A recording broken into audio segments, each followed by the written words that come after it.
सुबह की शुरुआत हुई। हारून और यास्मीन दोनों सारी रात जागते रहे। हारून ने पूछा, तुमने क्या फैसला किया?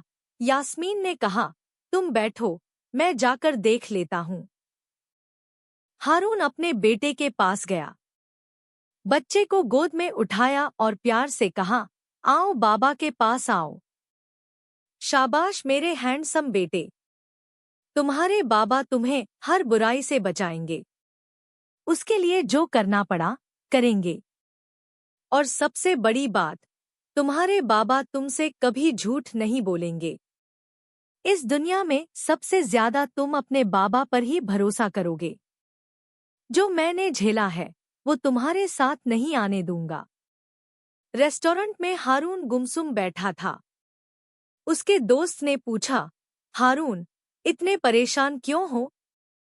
कोई आकर पूरा रेस्टोरेंट उठाकर ले जाएगा, तब भी तुम्हें पता नहीं चलेगा। हारून बोला, आज यास्मीन के घर रिश्ता मांगने जाना है, लेकिन बड़ों को साथ होना चाहिए ना। बाबा तो है नहीं, अल्लाह मगफिरत करे। अम्मी ने भी आने से इनकार कर दिया। यास्मीन के घरवाले इतनी दूर से आए हैं और मेरे घरवाले यहाँ होते हुए भी नहीं आ रहे। मुझे शर्मिंदगी नहीं, दुख इस बात का है कि मैं बिल्कुल अकेला हूँ। दोस्त ने जवाब दिया, मेरे भाई, क्या हम तुम्हारी फैमिली से कम हैं? मैं तुम्हारा भाई बनूंगा और जवेरिया तुम्हारी बहन बनेगी। बिल्कुल बेफिक्र रहो। जवेरिया खुशी से बोली, मैं तो बहुत एक्साइटेड हूँ। मैंने कभी किसी का रिश्ता नहीं मांगा। फूल भी लेने हैं, चॉकलेट भी। दूसरी तरफ फराद और बारान भाई हसन काराबी को ढूंढने में लगे थे।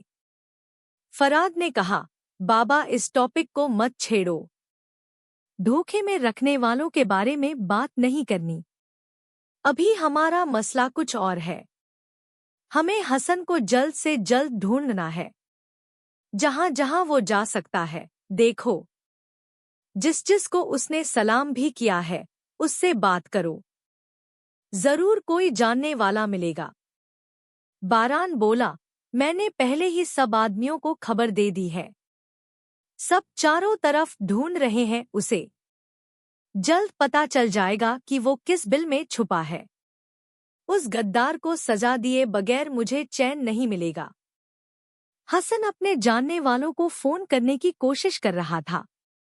बहजाद ने फोन उठाया लेकिन जवाब नहीं दिया। कादिर भाई ने फोन काट दिया। फिर अकरम का नंबर लगाया। अकरम बोला, जिस दिन आपने आयतन साहिबा को कत्ल किया, हमारा रिश्ता उसी दिन खत्म हो गया। बारान आगा का फोन आया था। उन्होंने कहा कि हसन की मदद करने वाला हमारा दुश्मन होगा।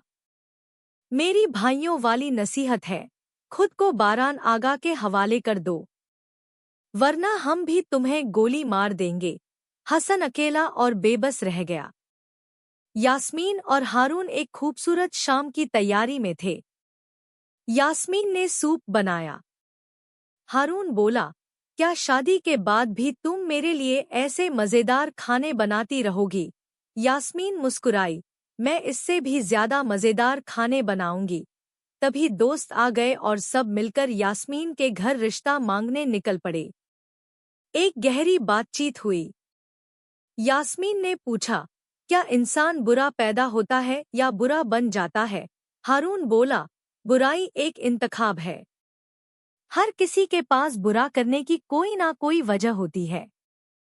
चाहे तो वो बुरा बन जाए, चाहे तो अच्छा, ये उसकी अपनी चॉइस है। यास्मीन ने कहा, बुराई ताकत नहीं, बहुत बड़ी कमजोरी है। नेकी करने के लिए ताकत और सब्र चाहिए।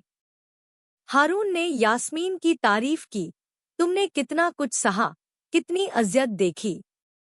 बुराई को चुनने की इतनी बड़ी वजह तुम्हारे अलावा किसी के पास नहीं थी, मगर तुमने हमेशा अच्छाई चुनी।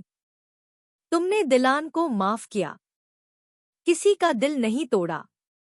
नेकी से कभी दस्तबरदार नहीं हुई, सबके लिए दिल खुला रखा। दादी ने दिलान से माफी मांगी, काश मेरे हाथ टूट जाते, मगर वो जुल्म तुम पर ना किया होता। काश मेरी जुबान गूंगी हो जाती, मगर वो कड़वी बातें तुमसे ना कहती। तुमने बेगुनाह होकर सजा भुगती। मुझे माफ कर दो बेटी। मेरे गुस्से ने मेरी आंखों को अंधा कर दिया। असल दुश्मन तो मेरी अपनी कोख से निकला, मेरा ही बेटा हमारा दुश्मन बन गया। दिलान ने शांति से कहा, दादी जान, मैंने आपको माफ किया। बारान ने अपनी दिवंगत अम्मी की कब्र पर जाकर कहा, अम्मी, आपने मुझे हमेशा अच्छाई सिखाई, मोहब्बत करना सिखाया, बुरे रास्ते पर ना चलने की नसीहत की। मगर जिंदगी ऐसी नहीं होती। बुरे लोग हर जगह हैं। दुश्मन बाज दफा हमारे अंदर ही होता है, हमारे सबसे करीब। फिक्र मत करें अम्मी, आपका खून बेकार नहीं जाएगा। उसने जो कुछ किया है उसका हिसाब हम लेकर रहेंगे। बारान ने दिलान से कहा, तुम और मीरान मेरी जिंदगी का सरमाया हो। मैं तुम्हें कभी कोई नुकसान नहीं पहुंचने दूंगा। दिलान ने जवाब दिया, तुम सब कुछ ठीक कर लोगे, मुझे पूरा यकीन है। फराद और बारान ने मिलकर फैसला किया, हसन कार्बी की सजा तय है, मौत। उसकी बुराई ने सबकी जिंदगियां बर्बाद कर दी, हमारा खानदान तोड़ दिया। उसने ताकत और दौलत की हवस में बस दूसरों को दुख और मसाइल दिए। जब तक उसे उसके किए की सजा नहीं मिलती, चैन नहीं। गुल और दिलान ने आपस में बात की। गुल बोली, मुझे बहुत डर लग रहा है भाभी, जैसे कुछ बुरा होने वाला हो। दिलान ने कहा, हमें हौसला रखना होगा।